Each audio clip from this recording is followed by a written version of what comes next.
Welcome back. And now, a story which is exclusive to News 9 Live. Bangladesh government has ordered an audit of Hindu officers. The Rights and Risk Analysis Group has taken up this matter. The Rights and Risk Analysis Group says it's a case of racial profiling, which is evident from the letter which I am going to show you. An August 29th order issued by the Cotton and the Jute Ministry directed all other departments to prepare a list of all Hindu joint secretaries and officers holding the equal rank. The order followed an August 27 directive from the Bangladesh President's personal department to all ministries and autonomous institutions for such a list. The Rights and Risk Analysis Group has petitioned the United Nations to take note of the racial profiling of Hindu officers under the caretaker government in Bangladesh, which professes that Hindus are safe. And it is headed by Nobel laureate Muhammad Yunus. They urge the UN Special Rapporteur handling contemporary forms of racism, freedom of religion and belief, and minority issues to stop the Bangladesh government from discriminating against the Hindus. Hindus have been targeted in Bangladeshi politics and protest. And the houses were burnt, cultural centers were burnt during the turmoil. The leaders whom we have interviewed says no, the minorities are safe. These are aberrations, these attacks were political, not communal. But the fact is that the minorities were attacked. Looting, assault, vandalism, temples, businesses, identification with a regime. But then the community got attacked. Few days ago, 50 Hindu educators were compelled to leave their job amid a wave of targeted attacks. Now, the larger issue here is that why has this government done this? Are they trying to pick people who were promoted during the previous regime? Isn't there a difference between justice and witch hunting? But Muhammad Yunus, on the other hand, in an interview to the Wire agency, dismissed and said, violence against Hindus, the issue is this letter. Let me play out this letter. This is an exclusive story. This is an exclusive story. And I am joined by Suhas Chakma, Director, Rights and Risk Analysis Group. Thank you so much, Mr. Chakma, for joining me and the efforts your organization has taken to put this issue out internationally. And yes, I am also joined by Ambassador Veena Sikri, former High Commissioner of India to Bangladesh. Thank you, madam, so much for joining me. You have been spot on since the day one and you have been taking up this issue. But I will come to you because I would like to go to Mr. Chakma, who had taken this issue up because he is actually sitting on a bigger story today. He is sitting on a bigger story. Mr. Chakma, first take us through this letter and what it means for the Hindu minority. I think when we talk about Hindus being targeted in Bangladesh and when we talk about Hindu-Muslim problems in Bangladesh or anywhere, it is seen as a localized problem. It's like a historic issue and etc. I think we have to go beyond that. I think what is internationally accepted and understood with this kind of patterns and practices is racial profiling. Because in Bangladesh, there are other groups, the Buddhists, Christians. If you are specifically targeting only the Hindu officers, then obviously, you are racial profiling them. You are collecting their biodatas, their details, their appointment, etc. So that's something which any government anywhere in the world can tolerate, allow, and it is something for the United Nations to intervene. Because if you talk about particular incidents of Hindus being attacked, the government of Bangladesh could always deny or give different kind of excuses. But on this, it cannot deny because it's an order from the ministry pursuant to an order from the president of Bangladesh. Then I think we have to convince the international community that this is not only a Hindu-Muslim issue; it's racial profiling, so that they can contextualize it with what has been going on in terms of targeting people belonging to particular religious group. Usually in the West, if you talk about racial profiling, they always see it as something like Muslims being targeted. I think we have to make it very clear that targeting of the Hindus in Bangladesh, the officers at the level of the Joint Secretary, is exactly the racial profiling which the UN and the international community has been talking about. And this has been prohibited in the US, this has been prohibited in many other countries, and there is no reason for the government of Bangladesh to be allowed to do this particular practice of hounding the Hindu officers at the senior level. So that's why I think we wanted to bring it to the UN, that if you are going to investigate violations committed under Hasina, that's fine, you can do that. But please remember that these are the massive violations. You cannot see in terms of physical violence, but when you talk about the kind of effect it has on the officers, imagine if you are a Hindu officer serving at the level of the Joint Secretary, you are basically scared and you cannot take any decision. And it is in a way indirectly conveying a message that if you are a Hindu officer, you are suspected, you are Indian, agent, or your allegiance lies with India, etc. So it's a very clear-cut policy of the government of Bangladesh of racial profiling. So that's why we brought it up. Chakma, but more than that, do you think that this is going to be limited? Are they going after all the officers posted in various other ministries, embassies, outside? Well, as far as I know, some of the staffs which we are, not from the foreign service, but who we are appointed, as happens with all the governments in various embassies, they have already been called, they have been summoned, they have been called back to Dhaka. So if you are a Hindu, then you are specifically being targeted. I don't want to mention the names, but I know lots of instances where people have been called back to Dhaka and they had to report back to the country.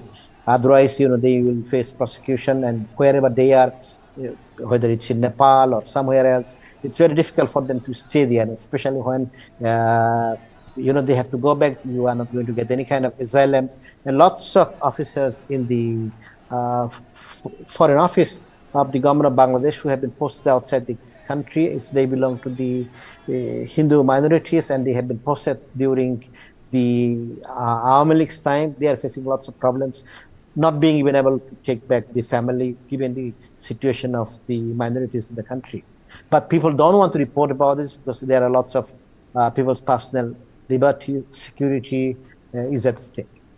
Okay, you stay with me. Let me go across to Ambassador Veena Sikri. Madam, are you surprised with this letter which we have now reproduced? Are you surprised, or was it expected? And what does it mean for the Hindus, sir? Madam. Well, first of all, it seems to be a logical carrying forward from Muhammad Yunus' point of view of the attacks on the Hindu minorities that began immediately after 5th of August. Now it is more than a month that the Hindu minorities have been attacked viciously and vehemently. Their homes have been burned, there have been rapes and killings and absolute unmentionable kinds of violence against the Hindu community. We know that our Prime Minister took it up very strongly with Muhammad Yunus. Even in his first message of congratulations, he mentioned the condition of the Hindu minorities. Our Prime Minister spoke from the Red Fort on 15th August, mentioning the condition of the Hindu minorities. And Muhammad Yunus telephoned our Prime Minister and assured that he would look after them. But nothing of the kind has happened. We do know that after the talk by Professor Muhammad Yunus, his telephoning our Prime Minister, the immediate cause of such violence stopped. But what it was transformed into was an attack on the economic livelihood of the Hindu minorities. Many professors, Hindu professors in universities, were surrounded and forced to resign.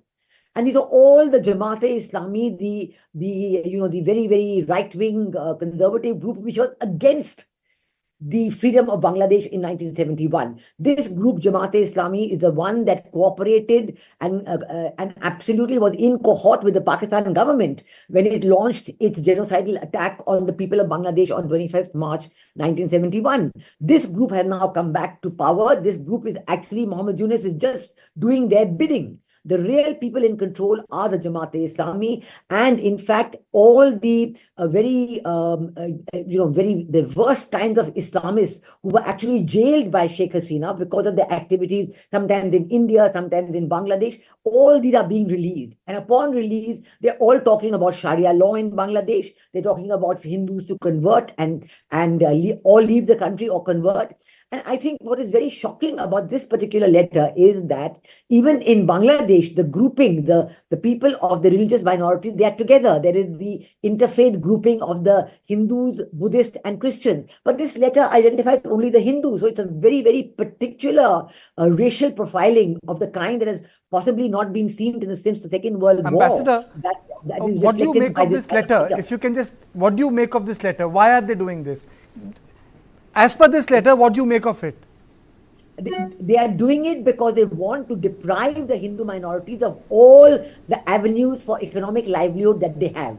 And I think that in the last 15 years, we must remember that under Prime Minister Sheikh Hasina, she was in keeping with the rules and regulations, no special favors for anybody, but she was allowing the Hindu minorities to get their own rights. That means whatever you do, if you're in the meritorious list and so on, they were getting jobs in ministries at various levels, in universities at various levels. There were businesses they were conducting and doing very well. So they were, although they were, still the minority, some of the religious attacks on them, but still they were kept under control by Prime Minister Sheikh Hasina. Now it is absolutely no control at all, and it is shocking the way in which the Hindu minorities are being treated. I'm very glad that Mr. Chakma has taken this to the UN, to the special rapporteurs of 3 different committees. And I think that we have to maintain this pressure on the UN. We have to take it up strongly, not only with the UN, with the P5 members, with a large number of countries across the world, and make sure that this attack on Hindu minorities does not go unpunished. And we know that this time the Hindu minorities, even though the attacks on them began on 5th of August, they have taken a stand. You were showing the visual just now of them protesting, and this is a very unusual kind of protest that they all got together and said, we are not going anywhere, we are here. And we also know that the people coming to the Indian border to come across into India are not the Hindus but the Muslims who are coming across, who are fearing attacks on them in Bangladesh. So the situation in Bangladesh is a completely devastating situation. There's complete anarchy. Schools and colleges are not functioning. Professors are being asked to leave just by religious groups getting around them and telling them go. The Supreme Court judges were asked to leave by a gherao. So, this is unbelievable and unheard of in any constitutional democracy that Bangladesh is, that such kind of things are happening, and they've continued for the last 1 month. It is completely unbelievable what is going on in Bangladesh, and I think we have to draw attention to what it is. And there is no absolute, even economic activity is coming to a stop because, the orders have been cancelled, and the world is wondering what is happening in Bangladesh. But I don't know why the countries are not looking at this, why big countries like USA, UK, etc. are not taking this up at all. And the BBC, Al Jazeera, they are commenting on this as though it's just a political event. It's not a racial profiling, it is a genocidal attack. It is a racial profiling. We have to tell BBC, we have to tell Al Jazeera, where is the freedom of press?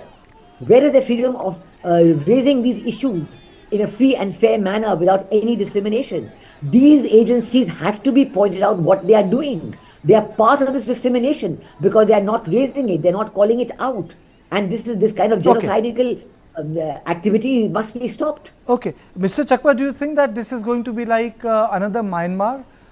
In Myanmar, when the military took over, the Indians got dispossessed of land, they got dispossessed of business.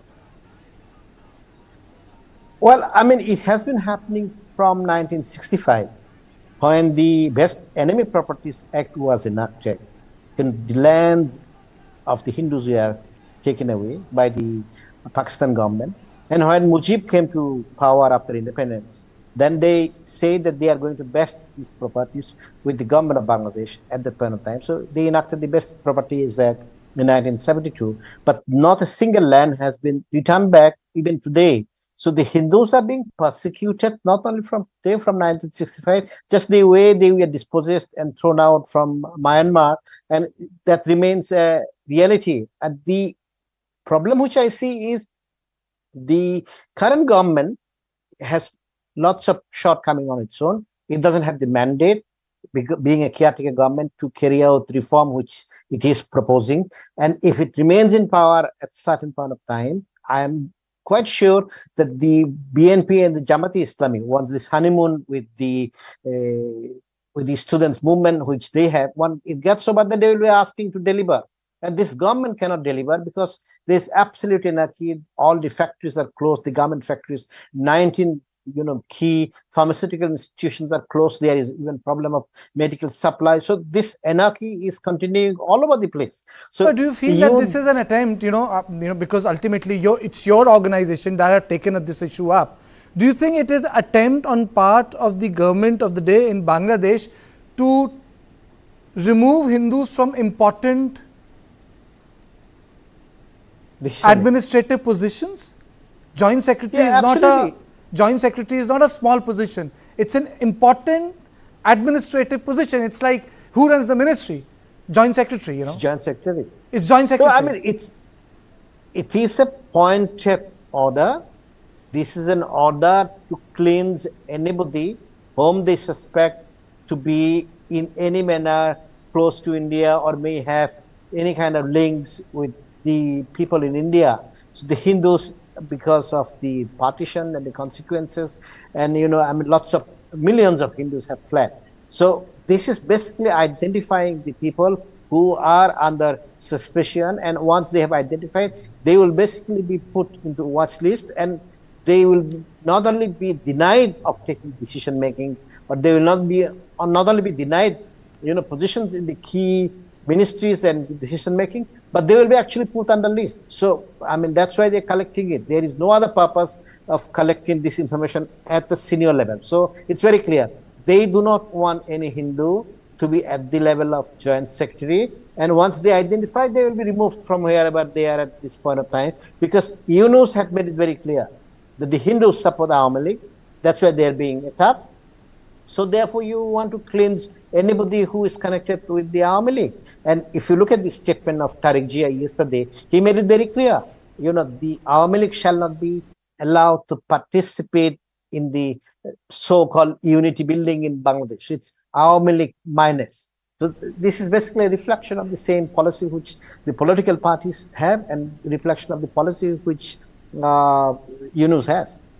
Ambassador Sikri, is there anything India can do? Because it's so unfortunate, despite the best efforts, doing everything in Afghanistan, ultimately the population of the Sikhs reduced. Pakistan is another story. The Hindus in Myanmar, it's another story. They were reduced to poverty, their lands and businesses were taken away. And now this sort of political dispossession which is happening in Bangladesh. You have served in Dhaka, madam. Is there anything India can do? Is there anything India can do, madam? I think India has to continue taking this up very strongly. The task that Mr. Chakma has begun so effectively, we have to pursue it. We cannot let it be. In fact, our Prime Minister has already spoken from Red Fort, from the ramparts of Red Fort on 15th August, and he's taken it up with Muhammad Yunus even in his initial letter. We cannot let this go. We have to continue to take it up very strongly. Otherwise, it will just continue, and there will be absolutely no end to the indignities and the racial profiling and the inhuman treatment being given to the Hindus in Bangladesh. I think they are pretending, the Bangladesh community led by this government, which is not a constitutional government, as Mr. Chakma has rightly mentioned, they are pretending that all is well. They're telling the world that all is well, and the international media is playing along with them that all is well within Bangladesh. In fact, some people I know living in the US, they really think there's nothing wrong and everything is going all right in Bangladesh, and the people are very happy. In fact, the people in Bangladesh themselves are shocked. They are shocked because they are seeing that today what is happening is exactly what this present government was accusing former Prime Minister Sheikh Hasina of doing. So whatever they think she was doing wrong, they are doing the same things today. And they're doing it to the Hindus particularly. They're doing it to everybody whom they think had any kind of association with the Awami League. So if you're talking of free and fair elections, how can you omit one big party which has at least 30-40% support? They're not invited to any of the meetings. They're not invited to any of the discussions. The 14-party alliance is like persona non grata. They're as if they don't exist anymore. This is not a normal way for a grouping to behave in a country. If you think that something was going wrong earlier, you're trying to correct it. You should make it inclusive. You should make it equitable for people, as the Constitution of Bangladesh promises that there's complete secularism, democracy, nationalism, and social justice. Where are all these 4 pillars of the Constitution? None of them is being observed, because even economic activity is coming to a halt, because the world community, the business community at least, is wondering that how can we continue to give orders to Bangladesh when there is so much chaos in the country. They know what is going on, but the political community, the media, is pretending that all is well. This dichotomy has to be exposed. And I think through the media, I'm glad your channel is taking it up so strongly, because this is very necessary and very vital. And please do spread this word abroad as well, because just in the next 10 days, we're going to have the Global Summit of the Future in the UN. A very important summit is taking place, and our Prime Minister is going to be there. I think Professor Muhammad Yunus is also going to be there.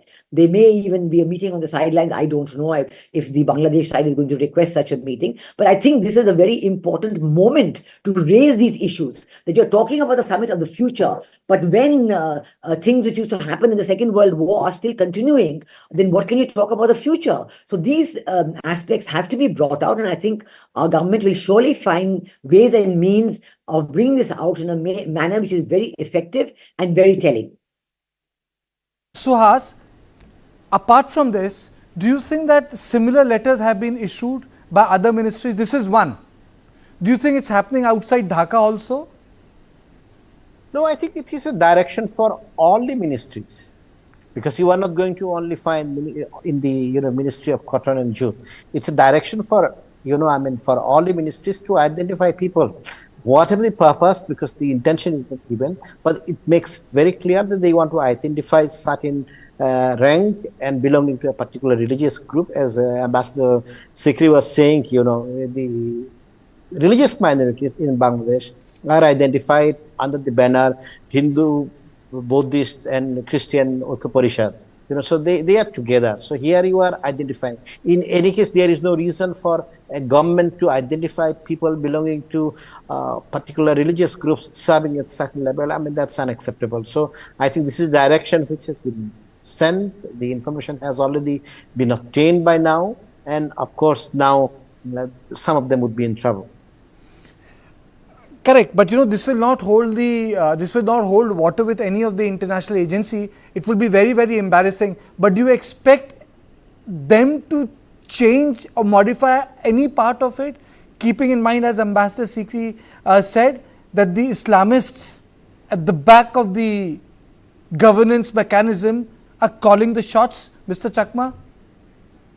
No, obviously it's very clear that when you completely take out Awami League, you may not agree with them. You may hold certain Awami League leaders responsible for whatever offences you accuse them of.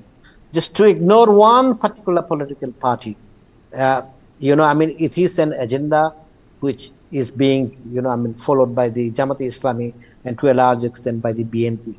So I do not see any, change. I would see that the situation will deteriorate.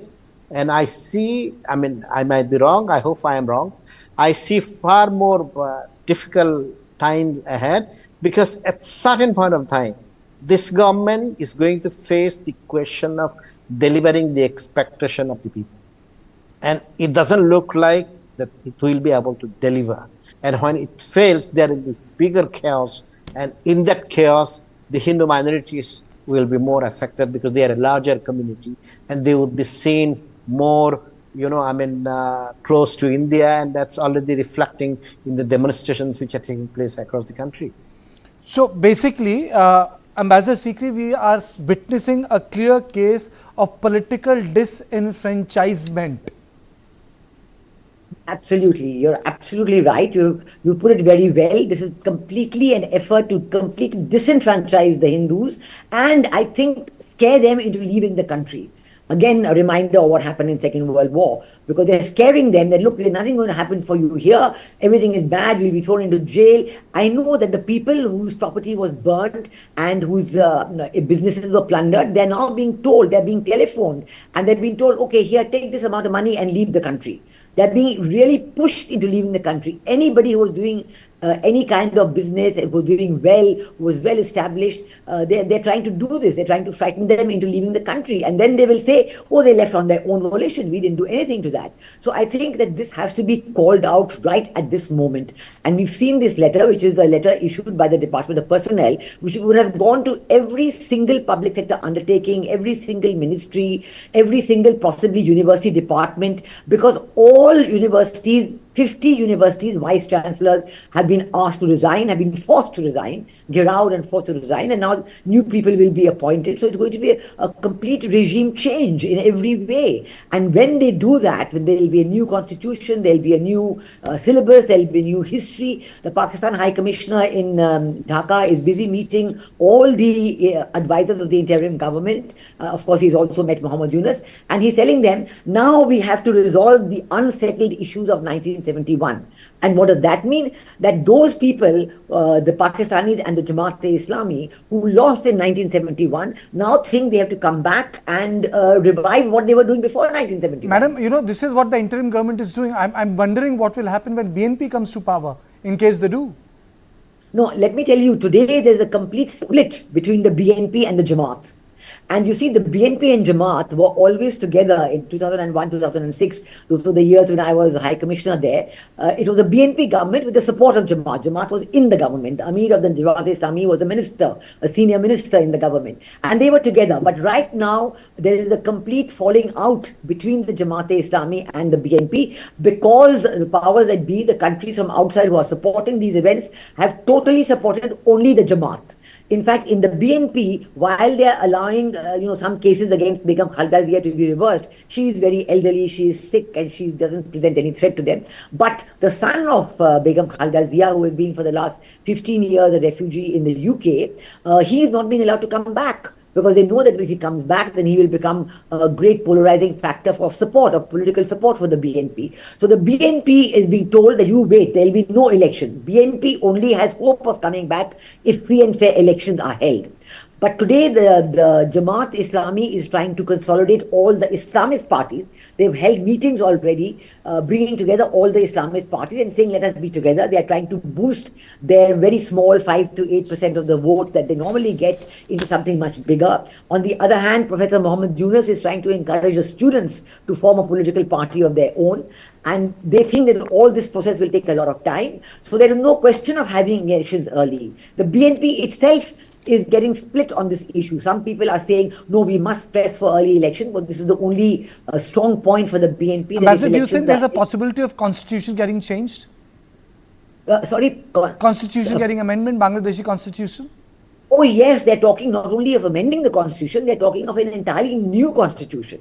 In fact, they're saying the talk in Bangladesh is, and as I received from many people from there, that this constitution cannot be amended. We throw it away, we adopt a new constitution. Now, if the Jamaat is in charge fully, I think we can just imagine what the new constitution will be like. Because I must tell you that the High Court of Bangladesh, it is not that the Awami League banned the Jamaat-e-Islami. It was the High Court of Bangladesh that had debarred the Jamaat-e-Islami from political participation, because the constitution of the Jamaat-e-Islami is in contradiction with the constitution of Bangladesh. The constitution of the Jamaat-e-Islami recognizes only Allah as the superior force, and it does not recognize the nation of Bangladesh, which is where in the constitution of Bangladesh, the nation is supreme. So this is going to be a very big issue, the constitution. At the moment, all that is happening is outside the constitution. There is no provision for any of this kind of removing people. There's no rule of law. How do you remove a person from a vice chancellorship just by girawing him? How do you remove a judge by girawing him? So all this is happening non-constitutionally, unconstitutionally.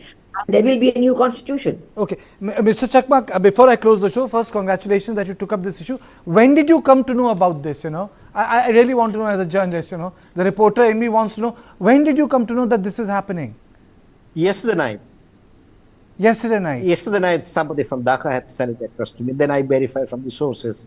I know whether this is reliable. Then, when I came to the conclusion that this has already been received by many people, including in Dhaka, then, I decided to raise the issue with the UN Special Rapporteurs, because I think the people at the UN, at the Office of the High Commissioner for Human Rights and the special mandate holders, the special rapporteurs, they will understand when we talk about racial profiling. So, I expect them to be independent and neutral and intervene with the government of Bangladesh on the issue. And if they do not intervene, then of course we will be exposing the hypocrisy of the UN, because one part of it is raising with the UN. The second part of it, if they do not, accept this particular communication, then of course then raise with the UN and, expose these special mandate holders, because they are not, doodh ka dhola hua hai nahi hai. You have to, expose them if they do not do their task. Thank you so much. Thank you so much, Mr. Chakma. Thank you, Ambassador Sikri. This is the letter which has exposed the hypocrisy of the government of Bangladesh, and the Risk and Rights and Risk Analysis Group has taken up this matter with the United Nations Rapporteurs, that this is the racial profiling which is taking place. They are trying to list out the Hindu officers. It's a clear case of political disenfranchisement. It's a clear case of political disenfranchisement. But when you speak to the leaders in Bangladesh, well, they would say it's political, it's not communal. But the fact of the matter is, whether it's communal, political, administrative, the receiving end is the Hindu minority. And I think that's what matters, because the law has to be equal for everyone.